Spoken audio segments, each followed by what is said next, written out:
agradecer mucho de todas maneras a ellos que hayan aceptado a presentar este trabajo, que yo creo que va a ser uno de los trabajos más importantes, digamos, de los últimos años relativos al trabajo de las mujeres, salarios y niveles de vida, con el título Salarios que la ciudad paga al campo, las nodrizas externas de las casas de depósitos en los siglos XVIII y XIX. En realidad, bueno, es un trabajo que forma parte de este proyecto que figura aquí, la estructura de la ocupación y el ingreso en el largo plazo. Es un proyecto del Ministerio, redefiniendo la modernización económica y los niveles de vida en España, que es un proyecto coordinado, dirigido por Carmen Sarasúa, y en los que participan Pilar Erdozain, Ricardo Hernández y también otras personas que nos van a acompañar hoy, que han hecho una parte de este estudio en otras regiones, en Galicia, en Andalucía, en Cataluña, etcétera, ¿no? Entonces, bueno, es una presentación, va a ser una presentación coral, y yo creo que en primer lugar van a presentar los tres primeros autores que figuran aquí en esta primera diapositiva. Y es el avance también de un libro, ¿no? Salarios que la ciudad paga al campo. No sé si finalmente tendrá este título o no, pero bueno, un libro que estamos esperando todas que se publique lo antes posible, ¿no? Y porque es realmente pues, un tema muy nuevo y muy interesante. Muy brevemente, yo creo que todos conocéis a los autores, a las personas que van a intervenir. Carmen Sarasúa es profesora en la Facultad de Ciencias Económicas de la Universidad Autónoma de Barcelona. Ricardo Hernández lo es también en la Facultad de Ciencias Económicas y Empresariales de la Universidad de Valladolid. Y Pilar Erdozain también en la Facultad de Ciencias Sociales y del Trabajo de la Universidad de Zaragoza. No paso a referir a los demás ponentes de hoy, porque si no sería muy largo, y ellos cuando hagan sus intervenciones pues ya se identificarán y si quieren, ¿no? Pero por los trabajos que van a presentar, pues ya vemos que están en la Universidad de Santiago de Compostela, y Carmen Pérez Artés presentará sobre Andalucía, y Luisa Muñoz también sobre Andalucía, y Celín Chicola sobre Cataluña. Y bueno, sin más, para no... yo al final, si queréis ir haciendo preguntas a través del chat, las iréis recogiendo, y si no, cuando acabe la intervención de ellos, pues podéis también intervenir simplemente levantando la mano y haciendo las preguntas orales. Bueno, muchas gracias, Carmen, y os dejo la palabra, y yo me retiro durante la presentación. Pues buenas tardes, creo que se me oye, ¿no? Y se me ve, ya puedo empezar. Pues muchas gracias, Cristina, por la presentación y sobre todo por organizar, bueno, a Lisart, a todos los que habéis participado, a la red, al TIC, por proporcionar este marco, este entorno donde podemos primero encontrarnos con amigos. Estoy viendo aquí algunas de las personas que están, que hace tiempo pues, que no veo. Es fenomenal poder presentaros a vosotros este trabajo, y que efectivamente es un libro, va a salir en primavera, publicado en las ediciones de la Universidad de Alicante. Y bueno, es lo que vamos a hacer hoy aquí, es presentaros, explicaros un poco la historia qué hemos hecho estos años, y los puntos principales de la metodología, de las fuentes y los principales resultados también. Quería detenerme muy brevemente en esta portada, porque efectivamente, como ha dicho Cristina, esto forma parte de un proyecto financiado del Ministerio, que como veis por su título, tiene un objetivo que, bueno, que todos entenderéis muy fácilmente, es decir, introducir el trabajo de las mujeres y reescribir o reexplicar, volver a narrar la evolución y el crecimiento económico español en los últimos 200 años, pero sobre todo no tanto a partir del Producto Interior Bruto, sino sobre todo a partir de la estructura de la ocupación, cómo se ha modernizado la estructura de la ocupación y también el ingreso de las familias, los niveles de vida, pero teniendo en cuenta el trabajo de las mujeres, ¿no? Sería como poner en la práctica esto que llevamos tanto tiempo diciendo o teniendo como objetivo. Entonces, bueno, pues al acabar, al final de nuestra presentación, me gustaría saber o ver si creéis que esto, bueno, pues el trabajo que os vamos a presentar contribuye a, y en qué medida permite redefinirlo. Ricardo, si quieres pasarlo. Gracias. Bueno, efectivamente el libro se va a llamar así, Salarios que la ciudad paga al campo, porque uno de los primeros resultados que ya de hecho veíamos desde el principio es que la mayoría de estas personas, de estas mujeres que van a trabajar para las inclusas, para las casas de expósitos que están en las ciudades, pequeñas o grandes, pero en las ciudades, son mujeres que viven en municipios rurales. No todas y no en todas partes, pero en general este es el patrón dominante. Os vamos a dar algunos datos de esto también. Este trabajo nos ha llevado muchísimo tiempo. Ahí dice Ricardo 3 años, pero yo he visto que los primeros correos son de hace 4. ¿Por qué? Porque ha sido tan complicado, digamos, o tan complejo. Primero porque en este proceso, al hacer este trabajo, hemos desarrollado y creado una metodología común para todos los capítulos. Nos dimos cuenta enseguida que teníamos que hacer la investigación de la misma manera o con una metodología común, y esta metodología la hemos hecho entre todos con el método de prueba y error. Hemos empezado a probar algunas cosas y hemos encontrado la forma que nos parecía mejor. Solo os doy un ejemplo para que entendáis las dificultades o los problemas metodológicos con los que nos hemos encontrado, que es el problema de las repeticiones de las nodrizas, ¿no? Es decir, al intentar calcular cuántas mujeres trabajaban para la empresa Casa de Expósitos en un momento dado, pues nos encontramos que, aunque están registradas muy bien, luego os presentará Pilar las fuentes, con nombres, etcétera, bueno, pues es un trabajo, dejan un niño, lo cogen, vuelven a sacarlo unas semanas después, y no podíamos contar estas salidas y entradas como duplicados. Entonces es una de las cosas que hemos hecho, y esto lo hemos hecho siguiendo todos la misma metodología, ¿no? Hemos tardado mucho en localizar la documentación. En algunos casos esto ha llevado a ir a archivos que prácticamente eran remotos, o a encontrar o a buscar documentación que estaba sin catalogar, etcétera, y por supuesto a desplazamientos. Y además nos ha llevado tiempo también formar el equipo, porque yo tenía mucho interés en que se cubriera toda España, pero en algunos sitios, pues, por ejemplo, Canarias nos costó que al final, bueno, pues una investigadora joven, Sara Barrios, es la que se ha ocupado de este capítulo, pero costó bastante encontrarla, ¿no? Estos son los temas que, bueno, aquí tenéis un enunciado de los temas que tratamos, por supuesto el trabajo de las mujeres, pero también la beneficencia. Hay que decir que la mayor parte de la historiografía que existe sobre las casas de expósitos es, por un lado, la historiografía institucional de la evolución de la beneficencia, pero por otro lado también los demógrafos, el trabajo que han hecho los demógrafos, que no se ha centrado, no le ha interesado tanto el trabajo de las mujeres que trabajaban, de las nodrizas, y por supuesto no sus salarios, sino, como sabéis, bueno, pues los expósitos, el abandono, los ciclos de la exposición, la mortalidad de los expósitos, la supervivencia, todos estos temas, ¿no?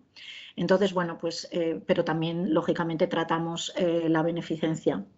Simplemente para daros una idea en relación a la beneficencia, pues en el censo de Floridablanca de 1787 figuran 51 casas de expósitos, y eran hasta ahora, tanto Floridablanca como Godoy, dos de las fuentes que se han utilizado para identificar, por ejemplo, en el caso de los trabajos de Pérez Moreda, para identificar el número de casas de expósitos que había. En el caso de Floridablanca no da datos ni de la Corona de Aragón ni de Galicia. Bueno, pues en lugar de 51 nosotros hemos encontrado 89, casi 40 más. Y 10 años después, el censo de Godoy de 1797 declara 67 casas de expósitos en toda España, y en realidad existían 109, es decir, 42 más. Bueno, aparte de eso, los salarios el papel del sector servicios, el ingreso familiar, los pagos en metálico, es una de las conclusiones más importantes, la importancia de la circulación de los pagos en metálico, la pluriactividad, es decir, cómo encajamos una actividad que es fundamentalmente que es de servicios, pero realizada por mujeres que son campesinas, cómo la encajamos con la estructura habitual de la ocupación. Por otro lado, los niveles de vida, porque estamos descubriendo, o por lo menos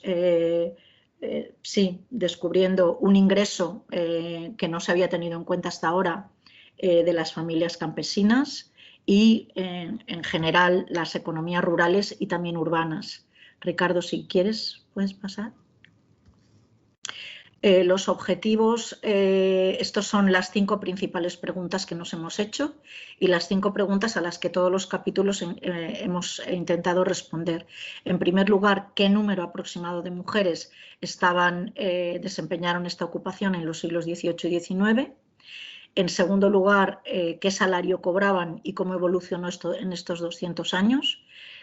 Creo que no se me ocurre ningún otro ejemplo de miles y miles de trabajadoras que durante 200 años podemos citar con nombre, apellidos, edad, lugar de residencia, salario, meses que cobraban el salario. Es decir, que la documentación que vamos a poner con la que hemos trabajado es ingente.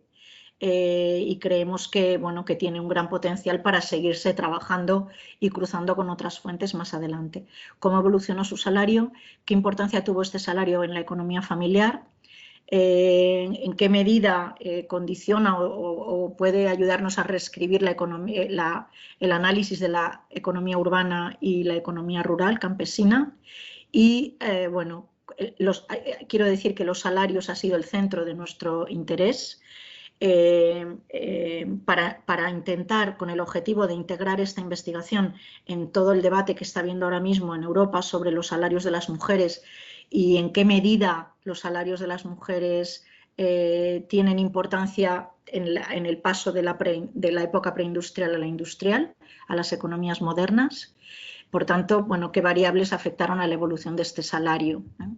Y ya por último, mostraros el contenido del libro. Estos son los 12 capítulos más la introducción.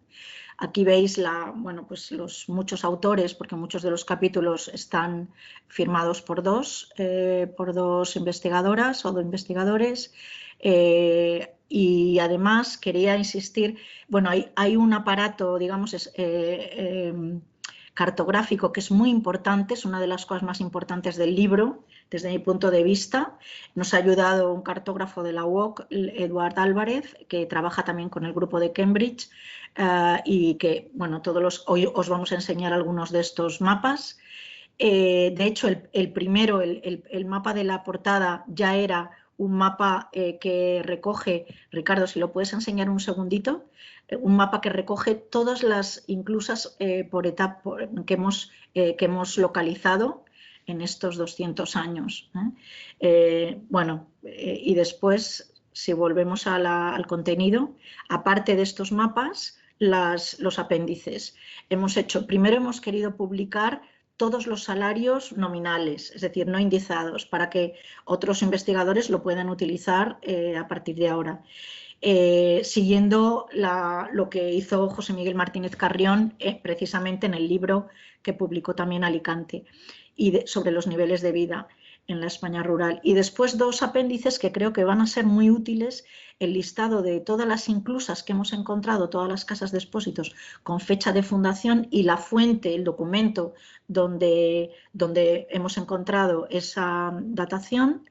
Y después el listado de ordenanzas y reglamentos, tanto impresos como manuscritos, que hemos encontrado también, pero en este caso en los 2 siglos que hemos cubierto, en el XVIII y en el XIX. Luego Pilar os explicará por qué es importante las ordenanzas y reglamentos como fuente. Entonces, pues nada, hoy, por eso Cristina decía que esto va a ser una intervención coral, porque como veis, varias de las personas que otros no pueden estar hoy presentes, pero mañana no podemos decir nada malo porque mañana se lo van a ver y se lo van a bajar. Y bueno, pues aquí tenéis el contenido y ahora ya yo lo dejo y Pilar va a seguir explicándoos las fuentes.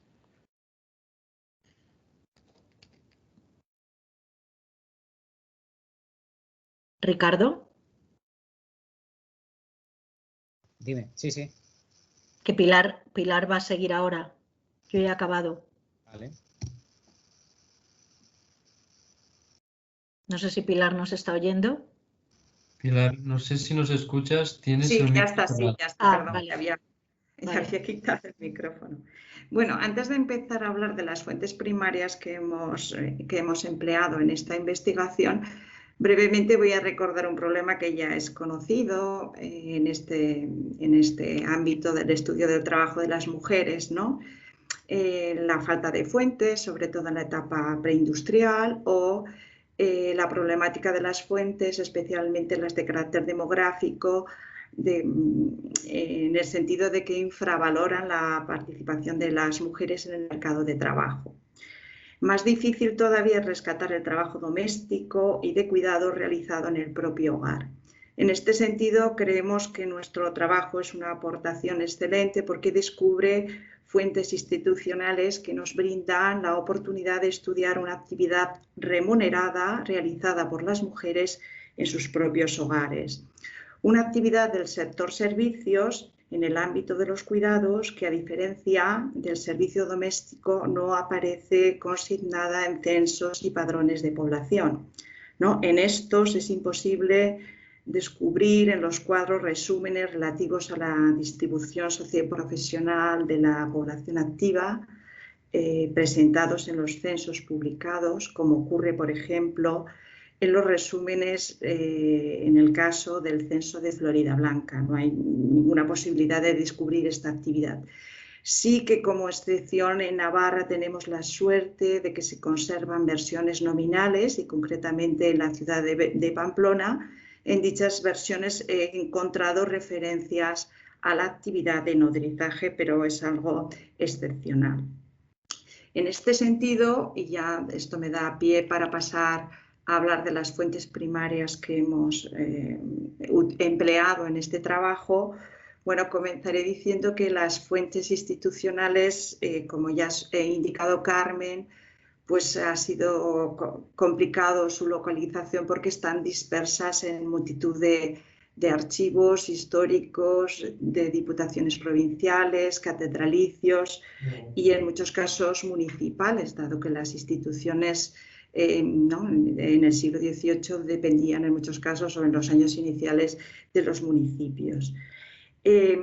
Como una aportación también de nuestra labor de investigación, pues se han localizado fondos documentales inéditos que se han trabajado con dificultades porque estaban sin catalogar. En otros casos, pues hemos sacado a la luz fuentes documentales, fondos que están catalogados pero que no se han explotado en ninguna investigación.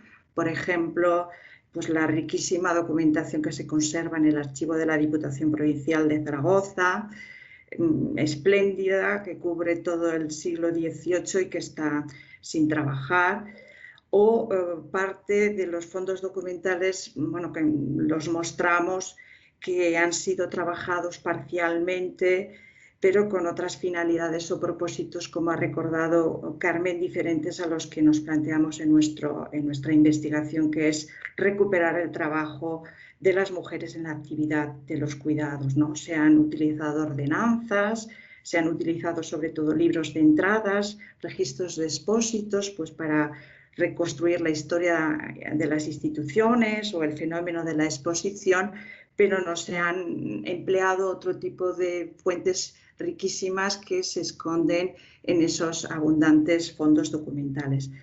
También hay que decir que bueno, la riqueza es dispar de esos fondos documentales en los distintos ámbitos regionales, pero sí que es posible en todos ellos encontrar unas fuentes básicas, comunes, que son un poco las que tenéis recogidas y presentadas. y las que hemos utilizado como fuentes básicas. Son, por un lado, los libros de pagos o salarios de amas o cartillas de lactancia, tienen distintas denominaciones. Por otro lado, son los libros de entrada de matrículas y registro de los expósitos. Bueno, podemos utilizar o hemos utilizado en los distintos capítulos uno de estas dos fuentes que acabo de indicar. En los libros de registros de expósitos, en algunas instituciones, pues aquí se recoge pues la llegada del niño, los datos referentes al lugar del abandono, referencias a si está bautizado o no, la ropa, señales que sirven en algunos casos para identificar al menor. Se anota la nodriza, pero no en todas las instituciones se anota la referencia a su nombre, lugar de residencia, pero no todas las instituciones en esos libros de registro de los expósitos se incluye el dato que nos interesa, la información sobre los salarios. Por lo tanto, aunque los libros de entrada están presentes en todas las instituciones, es la documentación más común, en algunos de los capítulos nos hemos visto obligados a recurrir al otro fondo documental, que son los libros de pagos o salarios de amas, cartillas de lactancia. Tienen distintas denominaciones, pero en este fondo documental ya pues encontramos, además de toda la información referida pues al expósito, a la expósita con su nombre, la edad, la información que nos interesaba en nuestro trabajo, que son los datos referidos a la nodriza, es decir, su nombre, apellido, lugar de residencia. En los distintos libros se indica pues, municipio, se puede afinar concejo, o en el caso de Galicia incluso se indica la parroquia. Se incluye datos referentes al estado civil, habitualmente son mujeres casadas, las nodrizas, pero no siempre, también nos encontramos viudas, y en el caso de Galicia también era más habitual la presencia de nodrizas solteras.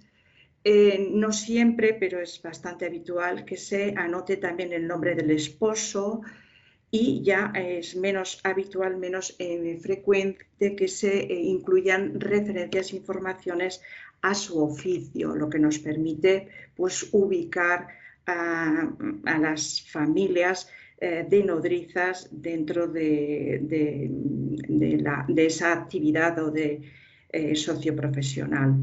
En los libros también de pagos de salarios de amas y también en los de registros de expósito se incluye la edad del niño, la fecha de entrega, se anota también si hay devolución del expósito a la institución, cuando se devuelve, la fecha de devolución, y se anotan también las causas de dicha devolución por enfermedad, por discapacidad, por fallecimiento del menor. Y asimismo también podemos seguir indagando si hay en esos procesos de cambios el niño se vuelve a entregar a otra familia, a otra nodriza, entonces nos vuelve a indicar cuál es el nombre de la segunda, tercera nodriza, porque en algunas instituciones era habitual que un niño pudiera ser cuidado no solamente por una única familia, sino a lo largo de su crianza por varias nodrizas. En ambos tipos de documentos se anota también lo que nos interesaba, eran los salarios mensuales, los pagos, incluso pues, en función de la calidad de las fuentes, los salarios que ya se habían pagado, los salarios pendientes, etcétera, etcétera. En el caso de la documentación que mejor conozco, que fue la que trabajé, el hospital y la inclusa de Pamplona, incluso se discernía y se discriminaba positivamente con salarios más altos para las crianzas de niños y niñas que tuvieran alguna discapacidad. Bueno, esta sería un poco la documentación común que hemos empleado y además de toda ella, pues las actas de las instituciones, de las juntas de gobierno, de hospitales inclusas, juntas de beneficencia, de las diputaciones, memorias de las juntas rectoras o de las juntas de damas de algunas de las instituciones, nos permiten también recabar datos sobre los salarios y no solamente sobre los salarios, sino también sobre el número de niños en la institución, datos sobre mortalidad, fallecimientos al final del año. Y lo que es más importante para nuestro trabajo, nuestro estudio, pues se van recabando los acuerdos relativos pues, a las dificultades para reclutar nodrizas, los acuerdos relativos a los cambios en los pagos de las mesadas y a las motivaciones que llevan a la institución a tomar dichas decisiones. Por otro lado, también las ordenanzas, como ya ha explicado Carmen, las constituciones nos permiten datar, fechar el momento de la fundación de las distintas casas, los cambios en la gestión administrativa, los cambios en las juntas rectoras y lo que nos interesa para nuestro trabajo, pues puntualmente para fechas, momentos concretos, registran también datos relativos a los salarios de lactancia, de destete, y no solo eso, sino también incluyen normas, las normas que habrían que respetarse, no solo las amas internas, sino las amas externas, sus obligaciones que asumían concernientes pues, a todo lo que tiene que ver con la alimentación, la higiene, los cuidados de los menores, pero más allá de eso también todo lo que tiene que ver con aspectos como la instrucción religiosa, la educación de los expósitos, etcétera, etcétera. Además, bueno, tenemos que decir que hemos localizado 122 ordenanzas y reglamentos que, como ha explicado Carmen, aparecen en un anexo que presentaremos en el libro. Además de las ordenanzas, en los libros de contabilidad de las instituciones se registran, bueno, además de otros ingresos, los gastos agregados, el montante total que suponían los salarios pagados a las nodrizas externas. También se apuntaban los pagos en moneda y en especie de las nodrizas internas. Bueno, y en el caso que mejor conozco, que es el que he estudiado, en el de Pamplona, que revela la importancia que tenían esos salarios, incluso en los libros de contabilidad, incluso desde el siglo XVII y en los libros del siglo XVIII, se vuelven a repetir todos los listados de las nodrizas externas que trabajaban para la institución. Se repiten en distintas series documentales, dado que para la institución es un tema clave la crianza y contar con mujeres que estén dispuestas a realizar esta importantísima labor. Bueno, además de esas fuentes que son las fundamentales, en los boletines oficiales de los diferentes obispados y en los informes de los obispos sobre la situación de los expósitos realizados a finales del siglo XVIII, bueno, el más conocido es el del año 1890, pero a principios del siglo XIX también se hicieron diversos informes. Se incluyen también noticias importantes sobre el número de casas, expósitos, el nivel de mortalidad, número de nodrizas internas, externas y lo que nos interesa también en nuestro trabajo, los salarios de lactancia y destete para fechas concretas. Parte de estos informes que enviaron los obispos también los volvemos a encontrar con otros complementarios en otros informes recogidos por Ruiz de Luzuriaga en 1817-1819, pero que son informes sobre el estado médico de las instituciones de distintos obispados del país de principios del siglo XIX y que están conservados en la Real Academia de Medicina de Madrid. Incluyen informaciones muy ricas sobre historia de las instituciones, también sobre su fundación y, entre otras, las que nos interesa para nuestro trabajo, datos sobre el número de nodrizas internas, externas, sus salarios de lactancia, destete, los niños que entraron en las instituciones en el último quinquenio, los que fallecieron, etc. Bueno, y finalmente, el diccionario de Madoz también nos da información sobre 128 casas de expósitos de todo el país, de las cuales proporciona información sobre el salario sobre 40 de ellas. Y por último, pues también hemos podido recabar datos salariales y datos sobre el número de nodrizas en boletines oficiales de varias provincias de España de mediados del siglo XIX, como presentará Ricardo después. También en algún cuadro datos sobre el número de expósitos en el Anuario Estadístico de España de 1860-1861. Por último, la prensa de época, la literatura médica, pues es una fuente interesantísima, si bien pues no siempre ofrece datos sobre salarios, pero nos ofrece pues observaciones sobre el tema de los cuidados, de la crianza y también pues imágenes sobre la percepción de la actividad que tiene pues la sociedad de la época. Para terminar, bueno, me gustaría destacar, porque en mi labor de investigación siempre he realizado trabajos micro, trabajos locales, y cuando presentas los resultados de esos trabajos te dicen si es relevante ese trabajo tan local.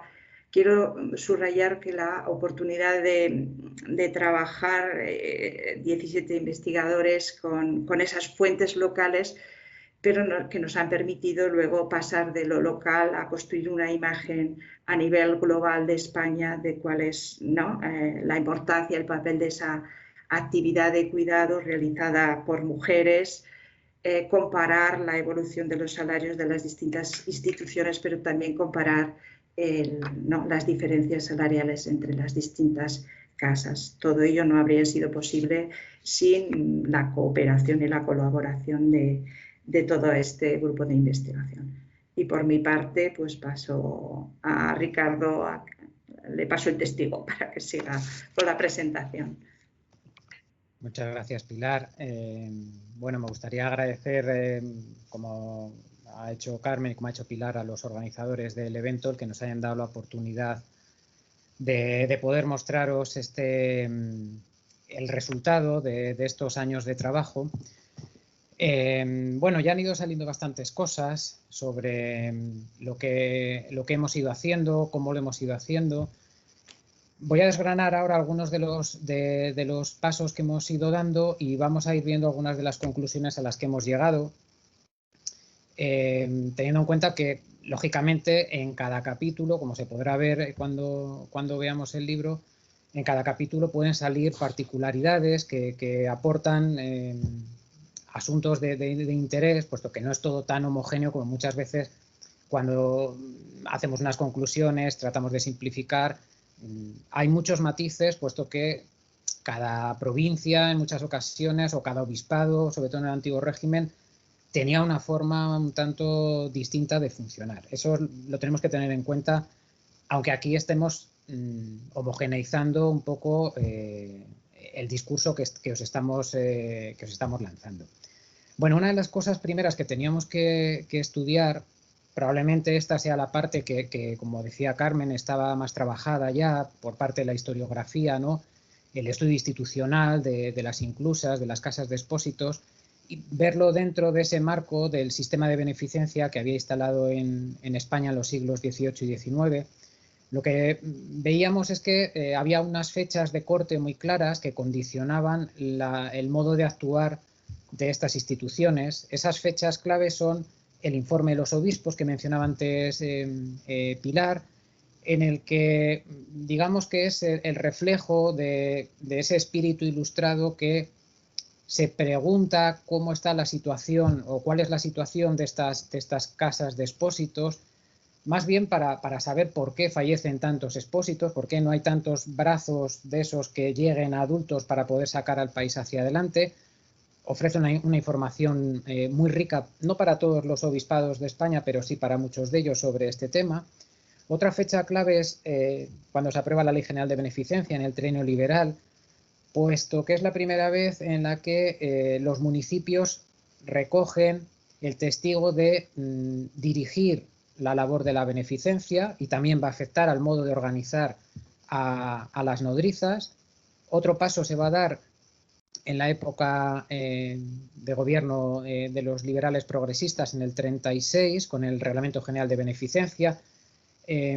Bueno, lo organiza no tanto ya por provincias, sino por cabeceras de comarcas, otra manera de organizar, pero bueno, vamos viendo cómo son las instituciones políticas, las instituciones de la administración, las que empiezan a hacerse cargo de estas situaciones.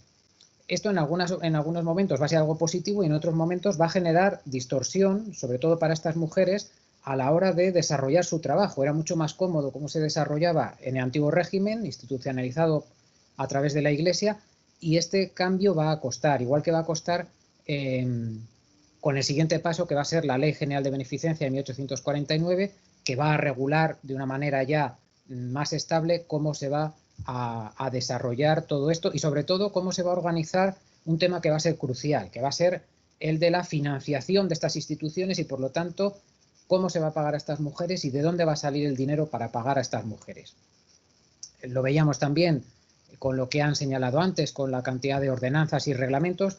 No solo nos vienen bien para saber cuándo se funda una institución, sino también nos viene bien para saber cómo está organizada y ver cómo va evolucionando la organización, qué importancia se le da a estas mujeres, cómo tenían que cobrar, cuándo tenían que cobrar, por qué conceptos.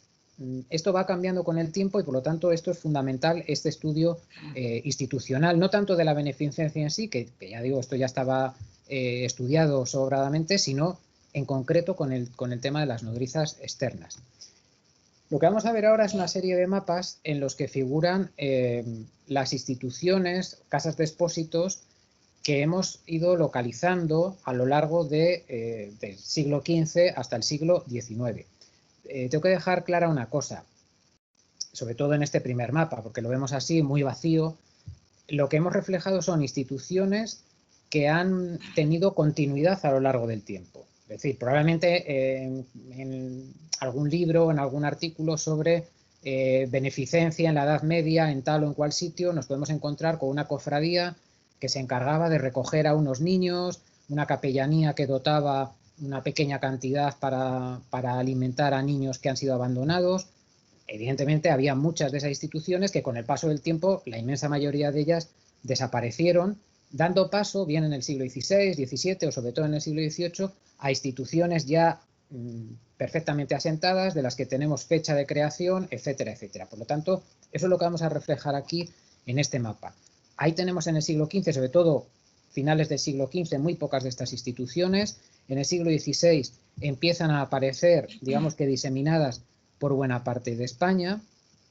En el siglo XVII vemos una cosa curiosa hasta cierto punto, teniendo en cuenta el tipo de poblamiento que va a haber a lo largo de este siglo, y es que esas instituciones que se van a crear en el siglo XVII las tenemos todas concentradas en el sur de la península, todas en Andalucía, Murcia y también en las Islas Canarias. El resto vemos como no hay ningún avance, por lo tanto siguen esas instituciones que ya vienen del siglo XVI, que se han quedado ahí un poco sin ampliar, sin desarrollar, hasta que llega el boom de la beneficencia con la Ilustración en el siglo XVIII y vemos como hay una explosión en cuanto a la aparición de estas instituciones, esa preocupación por el niño, por tener esos individuos que puedan subsistir para hacer fuerte la economía del país. Vemos como a lo largo de todo el país vemos esos puntos rosas en los que instituciones de nueva creación aparecen para encargarse ante una realidad que también era la del aumento de la exposición.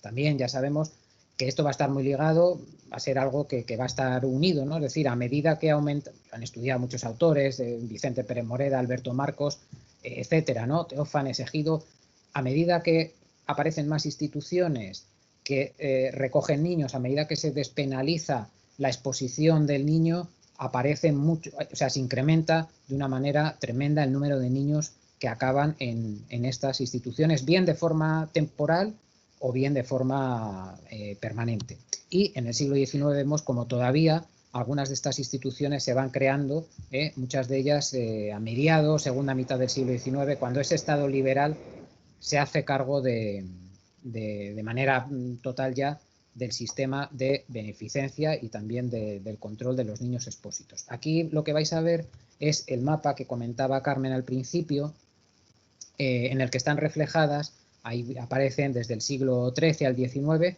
básicamente es lo que hemos ido viendo por etapas, lo vemos así todo de golpe, cómo se concentran la mayor parte de ellas en el sur. Imagino que Mari Carmen puede comentar algo de esto, ¿no? También es otra manera de organizar, es un tipo de poblamiento distinto al que tenemos en el resto de España, pero como todas las provincias van a tener a lo largo de este periodo, de estos 4 siglos, desde el XV hasta el XIX, como mínimo una institución que se va a encargar de la recogida de los niños. Sobre todo este territorio, sobre lo que hemos estado buscando, recogiendo información de todas estas casas de expósitos, algunas mayores, algunas centrales y otras hijuelas dependientes de. No hemos encontrado la documentación, de todas no se ha encontrado, pero sí que de la mayor parte de ellas y sobre todo de las más importantes de cada provincia sí que hemos sido capaces de recoger esa información y por lo tanto de saber, en primer lugar, dónde iban los niños que se recogían en esa zona y en segundo lugar, qué mujeres eran las que se hacían cargo de los niños de esa zona. Eso es muy importante también, luego lo veremos más adelante, hacia dónde se distribuyen esos niños o de dónde venía la demanda, cuál era la demanda, de dónde venían estas mujeres a recoger a estos niños. Un punto importante, como señalaba Carmen, dentro de los objetivos que nos marcábamos, era el de conocer cuál era el salario de estas mujeres y cómo evolucionó a lo largo de estos 2 siglos de estudio. Desde el principio nos dimos cuenta de que era una pieza fundamental, una pieza clave de esta investigación. Este salario de estas mujeres, como señalamos ahí, es un caso excepcional dentro de la historia económica española y europea, puesto que ofrece muchas posibilidades de estudio. Estamos hablando de una serie homogénea a lo largo de todo este periodo de tiempo. Nosotros nos hemos fijado en 2 siglos, pero en muchas de estas instituciones, como habéis visto anteriormente en el mapa, podíamos retrotraernos hasta el siglo XVI, puesto que se conservan todos esos libros desde el siglo XVI en adelante. Por lo tanto, es una serie homogénea, una serie de larga duración, muy amplia, y además es una serie comparable. Podemos comparar este salario en todas estas instituciones o hacer un estudio de manera provincial sin ningún tipo de problema, que es algo que hemos querido hacer también en el libro. Es decir, en los capítulos no solamente comentamos lo que sucede en ese territorio en concreto en el que está siendo analizado, sino que en muchas ocasiones se hacen referencias a lo que estaba sucediendo en otros sitios para poder calibrar, para poder determinar de verdad cuál era la importancia del salario que estaban percibiendo las mujeres, por ejemplo, se me ocurre, de Soria o de León respecto a las de Cádiz o a las de Madrid, y hacer una especie de ranking también de las mejor pagadas, peor pagadas, es decir, manejar diferentes variables que nos permite el hecho de que esta serie pueda compararse entre todo el territorio.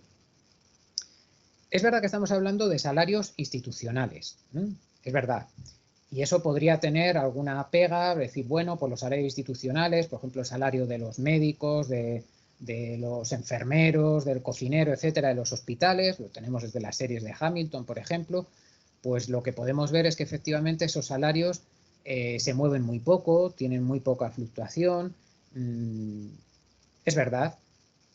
En este caso también es verdad que el salario de estas nodrizas es un salario institucional, pero nos hemos percatado de una cosa, y es que estos salarios, aun siendo institucionales, son muy sensibles a los cambios de coyuntura. Muy sensibles. A lo mejor no son tan inmediatamente sensibles como puede ser el de un obrero de la construcción, pero son muy sensibles. ¿Por qué? Pues porque estas mujeres tenían una herramienta muy poderosa para que sus peticiones fuesen escuchadas, que es la de anunciar, la de amenazar con hacer huelga y no coger a niños e incluso con abandonar a esos niños. Claro, el problema era tan grande, de tal magnitud, cuando esto sucedió, porque esto llegó a suceder y lo relatamos en diferentes capítulos a lo largo del 18, pero sobre todo a lo largo del 19, que es cuando empieza a haber problemas con la paga de este trabajo. Vemos cómo es un problema de orden público de primera categoría y que los políticos del momento tratarán de hacerlo frente de manera inmediata. Por lo tanto, sí que vamos a ver cómo cuando hay estos problemas rápidamente se van a corregir los salarios de estas mujeres. Por lo tanto, sí que tiene movilidad, no tanto en el 18 como luego veremos, pero sí sobre todo en el siglo XIX. Otra de las ventajas que tiene es que el trabajo por el que se paga siempre es el mismo, es decir, el cuidado de un niño. Puede variar si el niño tiene que ser amamantado, por lo tanto se le pagará un salario de leche que estará estipulado en una cantidad y a partir de aproximadamente el año y medio, de los 18 meses, pasa a otro tipo de salario, que es el salario de destete, que dura hasta los 6 o 7 años, más o menos, dependiendo de las instituciones, en el que esos niños, si han llegado a sobrevivir a esa etapa, pasarán al hospicio y allí ya serán educados pues, en diferentes oficios para que sean útiles. Pero tiene que llegar hasta ahí, ¿eh? Muchos se morían, la mayoría se iban a morir. Tenemos, por lo tanto, un trabajo que siempre es el mismo, con esos dos tipos de salarios que se van a repetir a lo largo de toda España siempre. Se podrán llamar, el primero siempre va a ser más o menos de leche, completo, etcétera. El segundo se puede llamar de destete, salario de pan. Siempre va a estar lo mismo. Primero, aproximadamente año y medio. Segundo, hasta los 6, 7 años. Por lo tanto, se puede comparar perfectamente por toda España. Son salarios, como señalamos ahí, exclusivamente monetarios. Nos hemos encontrado solamente un caso excepcional, que es el del Hospital de San Cristóbal en Riaza, en la provincia de Segovia, que se encargaba también de recoger niños expósitos de toda esa comarca. Ahí sí que pagaban a las nodrizas con trigo, por bueno, especificidades propias de esa institución, pero el resto, el pago va a ser en metálico, siempre pagos monetarios. Los pagos es por el trabajo mensual, no quiere decir que lo cobren cada mes, porque era un problema también que estas nodrizas tuviesen que desplazarse desde sus lugares en los que estaban viviendo hasta la casa de expósitos que solía estar en la ciudad. Eran en muchas ocasiones desplazamientos largos, en épocas invernales, etcétera, eran complicados, entonces los pagos se van a extender y se van a concentrar cada 3, cada 4, depende, o sea, se van a dilatar, pero lo que se paga es por mes. Otra de las ventajas también de este salario, y era algo que les hacía atractivos, es que tenía liquidez inmediata. Tenía liquidez inmediata. Probablemente esto compensaba a estas mujeres el asumir que eran unos salarios bajos, que eran unos salarios reducidos. Tenía una ventaja, pero tenía otra desventaja. Probablemente compensaba una con otra. Y luego, por último, esto que señalamos ahí abajo, es decir, no existe el skill premium, por lo tanto, no estamos hablando de distinta cualificación, sino que solamente estamos hablando, en el caso de los salarios de leche, es que la mujer tuviese leche para poder criar a ese niño, a esa niña, y tampoco hemos detectado que haya urban premium. Es más, en los casos en los que hemos podido analizar con cierto detalle, que nos ha permitido la documentación, lo que hemos visto casi es que primaba el salario para las mujeres que estaban en las zonas rurales y primaba negativamente para las mujeres que estaban en el ámbito urbano. ¿De acuerdo? Otra de las preguntas que nos hacíamos al principio es muy difícil, lo sabíamos desde el comienzo, era intentar dar una cifra aproximada del número de nodrizas, de trabajadoras que estaban en activo en España en algunos de los años de corte que nos habíamos fijado. Para ello nos marcábamos algunas fechas, 1700, 1750, 1800, 1820, 1860 y 1900, para tratar de buscar si en esas fechas concretas o en las más próximas podíamos tener en todas las instituciones que estábamos mirando por todas las provincias cifra del número de nodrizas en activo que teníamos. Los datos que os damos ahí son los datos más aproximados que podemos tener. Ya sabemos que no son todas, en primer lugar porque no tenemos para algunas de esas cifras datos de todas las inclusas. Por ejemplo, evidentemente vemos ahí muchos saltos de cifras, etcétera. Claro, contar, por ejemplo, con los datos de la inclusa de Madrid o no contar en ese año, evidentemente va a condicionar mucho. Estamos hablando de la inclusa de Madrid, es un monstruo, es la mayor inclusa de España y por lo tanto, cuando contamos con ese dato tenemos muchas más nodrizas, pero bueno, digamos que es importante, aunque solo sea para darnos cuenta de la cantidad de trabajadoras que tenemos localizadas a lo largo de este periodo. Y cuando digo tenemos localizadas es que en la mayoría de los casos, como tenemos esas fechas de corte, las tenemos con su nombre, apellidos, estado civil, es decir, todo lo que ha comentado Pilar anteriormente. Tenemos una base de datos inmensa, inmensa. Ahí tenéis los datos de esas nodrizas. Principios del 18 podemos estar hablando que tenemos registradas unas 6.500. Tenemos datos de 15 casas de expósitos. Entre 1840 y 1869 tenemos datos de unas 47.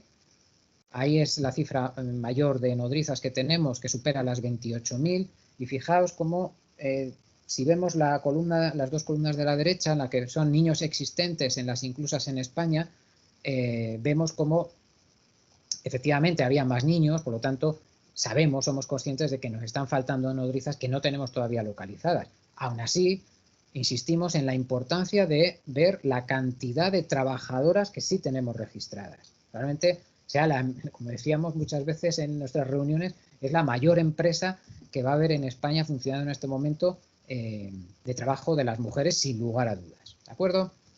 Respecto a la metodología para calcular estas nodrizas, bueno, ya lo ha comentado antes Carmen, sobre esos años marcados que he señalado anteriormente, registrábamos las nodrizas que estaban ese año y íbamos hacia atrás en los 7 años anteriores o en los 6 años anteriores, depende de cómo fuese cada institución, para saber las nodrizas que mantenían niño vivo en esos 6 o 7 años anteriores. A medida que se iba repitiendo, si esa mujer cogía otro niño o se moría, etcétera, etcétera, las íbamos eliminando, la contábamos una vez solo a lo largo de ese periodo de los 7 años. Por lo tanto, digamos que la metodología ha sido siempre similar, se eliminan repeticiones, niños devueltos, fallecidos, todo eso lo tenemos perfectamente controlado. El resultado, como señalo ahí, la plantilla actualizada de nodrizas en activo en el año de referencia.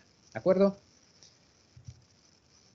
Siguiendo con el tema de los salarios, aquí os presentamos la serie desde 1700 a 1900 de los salarios nominales de estas nodrizas externas en España, ¿vale? Está en medias decenales y, como decimos, va en función de las casas de expósitos que tenemos en cada uno de esos periodos. Como veis ahí, tenemos una evolución más o menos esperada, es decir, una cierta estabilidad a lo largo de prácticamente todo el siglo XVIII, se altera un poquito a partir de 1770, a partir del 85, una cosa así, 90, vemos cómo empieza a incrementarse.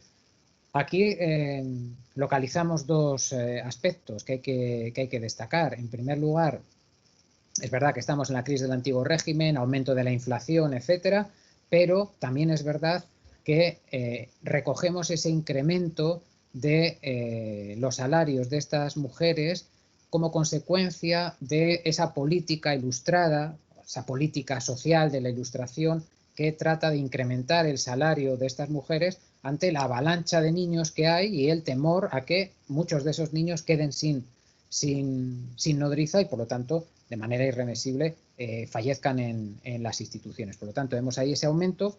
A partir de ahí, a partir de la década de los 20 aproximadamente, vemos cómo hay un pequeño deterioro, un pequeño descenso, que lo tenemos ahí hasta aproximadamente la década de 1860, que va a coincidir con las grandes dificultades económicas que van a tener estas instituciones, en el momento en el que pierden el soporte institucional del antiguo régimen, donde tenían la financiación derivada del Fondo Pío Beneficial, etcétera, etcétera, es decir, una financiación propia o más propia de la Iglesia. Cuando eso desaparece con los gobiernos liberales, vemos que hay un periodo muy complicado en el que falta financiación, que sufren mucho estas instituciones, que les cuesta mucho salir adelante, y cómo a partir de la década de 1860, cuando ya ese Estado liberal está ya más asentado, cuando la beneficencia ya es plenamente del Estado, vemos cómo esos salarios se incrementan de una manera mucho más importante que en el resto de la serie. Como veis, ahí tenemos las dos series, tanto la de lactancia como la de destete, y que a grandes rasgos podemos decir que tienen un funcionamiento más o menos parecido, ¿vale? Esto es respecto a los salarios nominales. Esto que os presentamos aquí es los salarios nominales, la línea en azul, y los salarios reales, en este caso, tanto los nominales como los reales nos estamos refiriendo a los salarios de leche de las nodrizas, ¿vale? Lo hemos deflactado con la serie de precios de Allen, con base en el año 1800, y lo que vemos aquí es el verdadero valor que tenían estos salarios respecto a la evolución de la economía en general o a la evolución de los precios, ¿no? En el siglo XVIII, esa apatía que veíamos anteriormente, que veíamos que prácticamente no evolucionaban, vemos cómo aquí tiene diferentes vaivenes, pero la tendencia es descendente, es decir, están perdiendo importancia estos salarios. A partir de 1800, con todas esas subidas que habíamos visto y cómo la inflación que hay durante todo este periodo, los vaivenes que tenemos institucionales, por eso vemos esos profundos dientes de sierra también, que no generan esa estabilidad. Es verdad que en este periodo, a pesar de todo esto, y eso lo destacamos en diferentes capítulos, sí que percibimos cómo los salarios, ante las dificultades económicas generales, que también se ven reflejadas en los salarios agrícolas sobre todo, sí que vemos cómo este salario de estas mujeres, a pesar de estos vaivenes, de estas dificultades, empieza a tener una importancia mayor sobre los presupuestos familiares. Es decir, a pesar de estas dificultades, este salario sí que se refleja como muy importante a lo largo de todo este periodo, por lo menos hasta mediados del siglo XIX. Y a partir de ahí lo que vemos, que lo veíamos también con los salarios nominales, vemos efectivamente cómo la serie de los salarios nominales y la serie de estos salarios reales es más o menos similar, una tendencia creciente a lo largo de las 4 últimas décadas del siglo. Ahí tenemos un poco por periodos, de 1700 a 1750 los salarios casi inmóviles, del 50 al 85 inicio de ascenso. Bueno, esto me refería a los salarios nominales, ¿de acuerdo? Bueno, esto ya está explicado, los nominales, y sobre todo la serie de los salarios reales, que creemos que es novedosa. Hasta ahora no se había hecho nada así con el salario de las mujeres, y como veis tenemos cubiertos esos 200 años y creemos, vamos, que esto puede ser muy importante también para poder compararlo en otros lugares fuera de España, ¿de acuerdo? Bueno, están en reales de vellón, esto no lo hemos comentado, pero bueno, la metodología ha sido unificarlo siempre en reales de vellón, a pesar de que por los diversos territorios que abarcaba la investigación, pues se han utilizado diferentes monedas o diferentes monedas, tanto en el siglo XVIII como en el siglo XIX, cuando pasamos a escudos, pasamos a pesetas, bueno, lo hemos convertido todo a reales para tener una serie homogénea, que es lo que presentamos aquí, y que, como decimos en el libro, estos salarios nominales van a estar en apéndice para que puedan ser utilizados por el resto de investigadores, y entendemos que es una de las aportaciones más importantes del libro, más generosa también, pero sobre todo más importante. Respecto a los salarios, otra de las preguntas que nos hacíamos nosotros era, bueno, muy bien, sabemos que existen estos salarios, hemos sido capaces de recogerlos a lo largo de 200 años, tenemos una serie enorme. ¿Qué peso tenían estos salarios en la economía familiar, ¿no? Vamos a hacer algún ejercicio para ver si podemos aproximarnos. Es verdad que nos falta información, pero con bibliografía que hay ya sobre el tema, con documentación más específica, podemos aproximarnos a hacernos una idea. En cada uno de los capítulos hemos hecho cosas más o menos parecidas. Yo aquí os pongo de uno de mis capítulos, en este caso del de Castilla, pero como os digo, la metodología es similar. En otros capítulos se han hecho cosas parecidas y ahora Luisa también nos comentará algo sobre esto. Bueno, ¿cuál es el ejercicio que hemos hecho? Pues por ejemplo, en 1849, contando con los datos que publicó en su día, creo que en el año 81, Ángel García Sanz, sobre los presupuestos familiares, la documentación que encontró en el Ministerio de Agricultura sobre una encuesta de 1849, hemos sacado una información de 3 provincias sobre la que teníamos datos para estos años y hemos sacado esa información. Entonces nos interesaba lo que está en rojo, en primer lugar, ver cuál era el salario anual que le imputan a un jornalero en cada una de estas 3 provincias, más o menos parecido, rondando los 1.000 reales. Hemos calculado, porque sabemos lo que ganaba cada mes, las nodrizas de leche, por lo tanto sabemos el salario anual, que estaba entre los 336 y 360 reales. Sabemos también el gasto anual familiar, que estiman en esa encuesta, la cantidad que falta por cubrir, es decir, si nos quedamos solo con la encuesta que publicó García Sanz, vemos que aquí tenemos una cantidad enorme que faltaba por cubrir y que, como él comentaba, de manera acertada, pues apuntaba hacia la pluriactividad, trabajo femenino, el trabajo de los niños, sin precisar mucho porque ni en la encuesta había información ni todavía había estudios que de una manera detallada nos pudiesen explicar, pues sí, efectivamente ese trabajo de las mujeres era esto de una manera generalizada y podía sumar tanta cantidad, ¿no? Es lo que hemos hecho nosotros, aportando esta cantidad con el salario, en este caso de las nodrizas, ¿vale? En verde, aquí lo tenéis, lo que sumaba el salario del jornalero, es decir, del marido y la mujer, del jornalero y de la nodriza, en aquellas casas, que van a ser muchas en el ámbito rural, en el que él es jornalero y ella va a ser nodriza, y aún así vemos cómo este margen tan amplio que había antes, que faltaba por cubrir, vemos como ahora se ha reducido, y ahora estamos en torno al 25-30% que nos falta por cubrir para llegar a todos estos gastos que se supone, según la encuesta que tenían aquí. Es decir, todavía estamos lejos de tener ese 100%, nos faltan por ahí flecos, tenemos que saber otras ocupaciones que estuviesen haciendo esas mujeres, no estaban a tiempo completo, única y exclusivamente cuidando a un niño, sabemos, porque muchas veces las fuentes lo dicen también, que estaban haciendo otras labores en la época de más trabajo agrícola, incluso se llevan los niños pequeños para desarrollar ese trabajo, podían estar hilando, podían estar haciendo otros, etcétera, etcétera, ¿no? Es decir, que esa idea de la pluriactividad de la que hablaba Ángel, por supuesto que sigue activa, que está aquí, pero hemos sido capaces de reunir una pieza más en este puzzle y completar y darnos cuenta de lo que podía significar esto, que no es más que uno de los muchos trabajos remunerados que podían y que de hecho estaban haciendo las mujeres en este periodo. Otro de esos ejercicios es lo que señalábamos aquí, el porcentaje del salario anual de un jornalero cubierto por una nodriza de leche y nos damos cuenta pues de cómo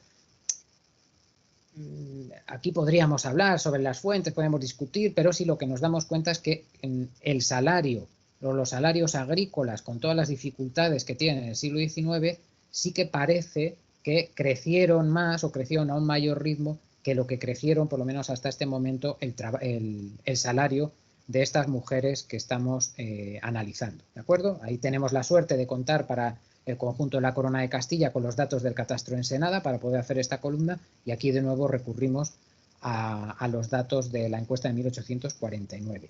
Y ahora, si Ricardo, antes de pasar... Sí. Perdona que te interrumpa, creo que tenemos que abreviar un poco, porque si no, no nos va a dar tiempo. Podemos ir un poquito Vale, Más sí, rápido. sí, yo, vamos, me falta un pelín. Iba a pasar Para que puedan a hablar. Luisa Vale. para que comente Vale. esto y yo ya hablo de la procedencia y presento los mapas y ya está. Gracias. Luisa, por favor.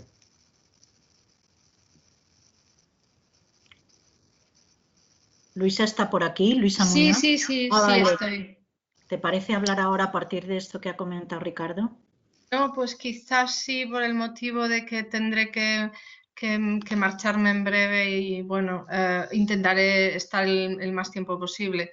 Bueno, realmente yo no he preparado, aunque lo tengo en el capítulo, pues no he preparado ningún PowerPoint, ¿no? Pero un poco corroborar pues la idea que acaba de explicar Ricardo, y de aportación de las mujeres a las economías familiares y la capacidad que tenían de cubrir el gasto anual de una familia.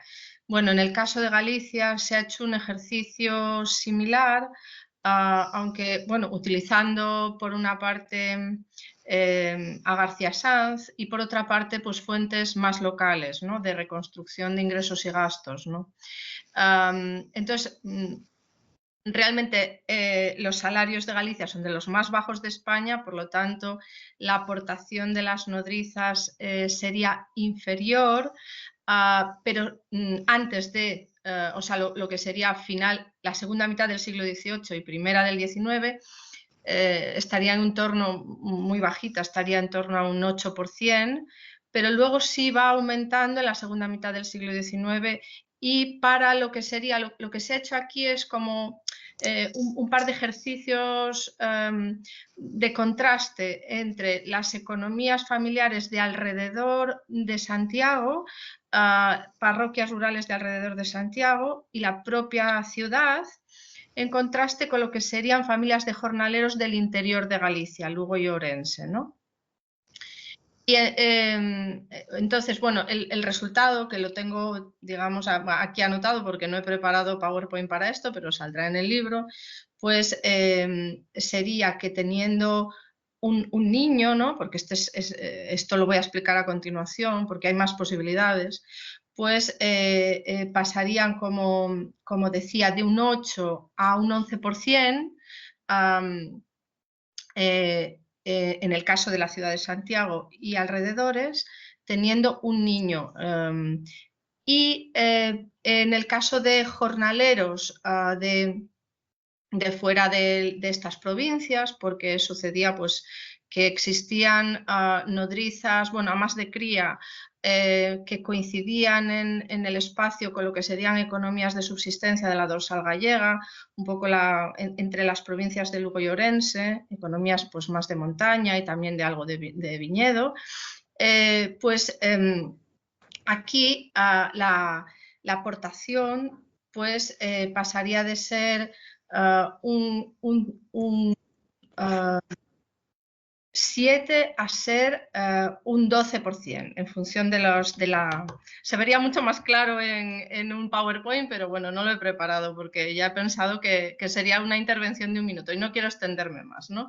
Entonces, bueno, digamos que se ven cosas similares a lo que acaba de exponer Ricardo, y luego también hay una segunda parte, y es que se ha seguido la trayectoria de una muestra pequeña por parroquias, descendiendo a nivel de parroquias, para los alrededores de Santiago, y pensamos continuarlo para lo que sería esa dorsal gallega, pues de ver qué ocupación tenían los maridos y además cuál era la contribución real, porque tenían algunas no solo un niño, sino que tenían pues a lo mejor uno en lactancia y uno en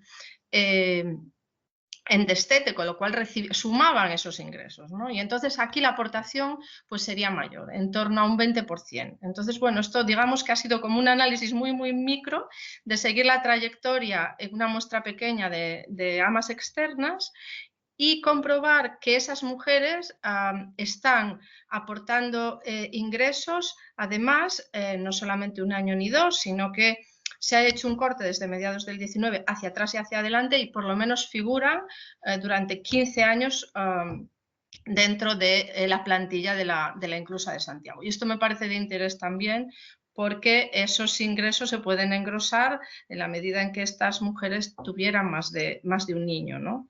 Y además, bueno, sí se ha comprobado que para las parroquias son municipios que están a 100 kilómetros de Santiago, esos niños se quedan ahí, quedan en las familias, porque padrones muy posteriores, 40 años después, el padrón de 1900, pues te da a los expósitos que están allí, han formado sus familias allí, se ha quedado allí, ¿no?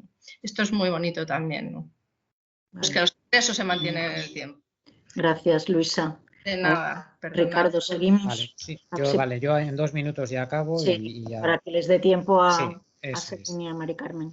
Vale, nada, simplemente significar ya otra de las cuestiones que nos marcábamos también fundamentales, que era saber quiénes eran estas mujeres, de dónde venían y a dónde se van a ir, por lo tanto, estos niños, o por dónde se va a desperdigar esta pobreza, que también es otra manera de verlo. Resumiendo mucho, evidentemente, la mayor parte de estas mujeres van a pertenecer al ámbito rural, Es un proceso que no se ve tan claro en el siglo XVIII, donde la captación de las inclusas es mucho más reducida, por lo tanto sí que tenemos una presencia mayor del ámbito urbano, pero en el siglo XIX además las directrices en esas ordenanzas, etcétera, también son claras en que hay que sacar a los niños fuera, primero pues porque tienen un ambiente más sano, es decir, hay menos cuestiones de enfermedades contagiosas en las zonas rurales. Estamos hablando de extender el socorro a los pueblos, es decir, que esos salarios lleguen a esas zonas marginadas. También esa sociedad burguesa quiere tener fuera a ese elemento de pobreza, y todo esto va a estar dirigido por estas redes de captación que señalamos ahí, que sobre todo los párrocos locales, que son los que van a saber qué mujeres pueden aceptar a un niño, a otro en una condición, y son las que van a mandarlas a las inclusas para sacar a esos niños. Como hemos dicho, sobre todo casadas, alguna viuda, alguna soltera, pero fundamentalmente casadas. Aquí vemos en el caso de estas 4 inclusas cómo desde 1800 es fundamentalmente el ámbito rural el que está recogidas estas nodrizas.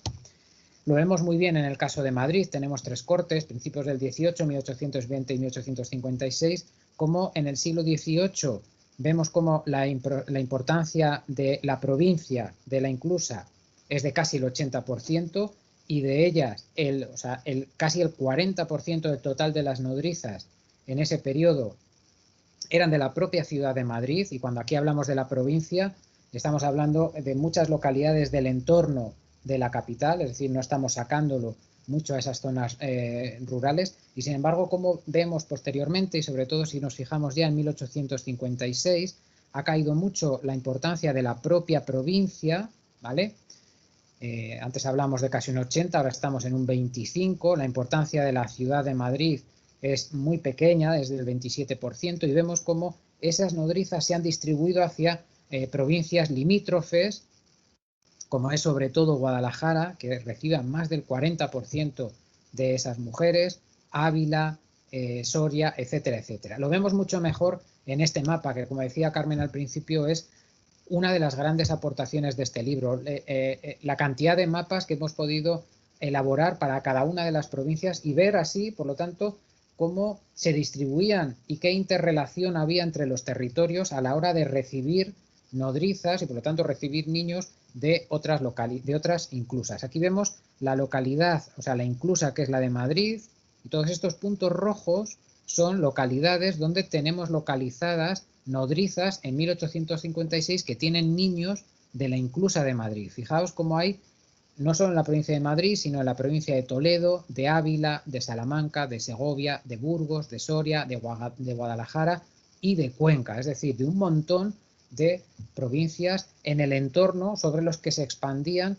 Y pensad también que todas estas mujeres tenían que ir hacia Madrid a cobrar, tenían estipulados sus días, etcétera. Y otra cosa que nos hemos dado cuenta es la importancia que va adquiriendo, por ejemplo, la red de ferrocarril a medida que se va implantando para dirigir un poco también ese flujo de mujeres que van a acoger a estos niños por la facilidad de trasladarse también a Madrid gracias al ferrocarril. Por último, hablamos del ámbito rural, lo vemos reflejado en los trabajos de los maridos de estas mujeres. La mayor parte, en todos los cortes que tenemos aquí, los tenemos cercanos al 70% en el sector primario. Es decir, estamos hablando de jornaleros básicamente, con muy pocos recursos, a los que estos recursos extraordinarios que obtenían estas mujeres era el complemento perfecto para poder llegar a esos límites de subsistencia. Yo creo que con esto, Carmen, más o menos lo que nosotros contábamos está. Si luego surge alguna cuestión para detallar en las preguntas, perfecto. Y si no, pues si te parece, pasamos la palabra a Mari Carmen y de manera rápida desgrana lo de Andalucía y después Celine, ¿de acuerdo? Muy bien, genial. Mari Carmen, ¿estás ahí? Sí, voy. Vale. Gracias, Ricardo. ¿Se me escucha? Sí. Vale, que estaba con él. Vale.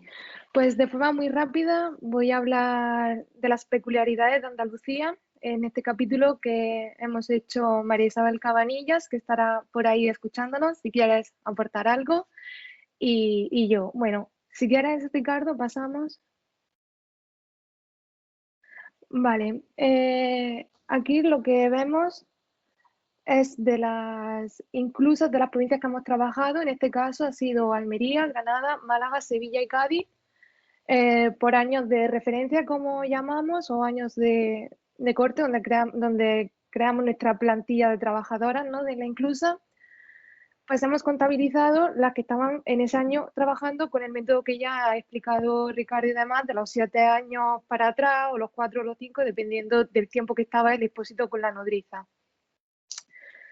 Una cosa a resaltar de este cuadro es que si nos vamos al año 1860-1864 y, por ejemplo, vemos Almería, ¿no?, vemos que hay un cambio de 205 a 672 nodrizas externas. En Málaga igual, a principios de siglo pasan de 619 a casi 1400, más 1367. Sevilla igual, ¿vale? ¿Esto por qué es? Pues precisamente por lo que hemos visto en los primeros mapas que Ricardo nos ha enseñado, que veíamos muchísimos puntitos en Andalucía. En Andalucía funcionaba tanto la inclusa matriz o la inclusa de la capital, pero además también la llamada hijuela. Lo que es esta hijuela en otras ciudades simplemente significaba que, bueno, había una hijuela en un municipio porque se recogía el expósito y se llevaba a la de la capital, era simplemente pues de transporte del expósito.